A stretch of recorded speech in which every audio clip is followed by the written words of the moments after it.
According to Yale Climate Connections, climate justice acknowledges climate change for its differing social, economic, public health, and other adverse impacts on underprivileged populations.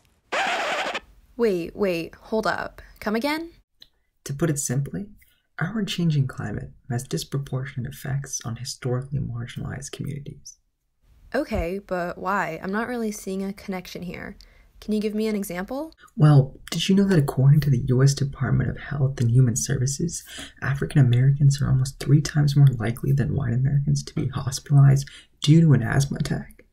This is a result of the worsening air quality in communities of color, which perpetuates asthma. These disproportionate impacts happen among other groups such as women, people with disabilities, indigenous people, and the elderly. Wow, that sounds really unfair, especially since these groups are the least responsible for emitting greenhouse gases and causing climate change in the first place. Is there any way we can achieve climate justice? Yeah, we can. The idea behind climate justice is understanding that climate change is more than just an environmental issue. It's an ethical and social one too. Not everyone will face the effects of a changing climate the same, and we need to make sure that actions we take against climate change are done with this in mind. Those are lofty goals, and it's not something that can happen overnight. It requires bipartisan, cross-cultural collaboration, and making sure we listen to disproportionately impacted groups. That makes sense. I think I'm getting it now. But what does climate justice look like? Climate justice happens naturally by using eco-friendly techniques. Areas disproportionately affected by climate change will benefit the most.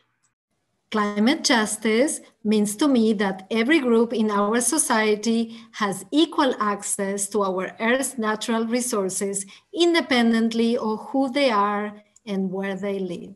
For me, climate change is not immediately trying to solve the problem, but trying to giving back to the countries that have been affected by the impacts, including a lot of the islands like Tuvalu and all the developing countries. Justice looks like stricter regulations on industrial complexes that contaminate air quality near communities of color. Although there's no one right answer, those were great suggestions. The one thing we must always keep in mind is that climate justice is a collective effort that no one individual can achieve on their own. Together. We have the power To fight climate change. And its disproportionate impacts on our communities.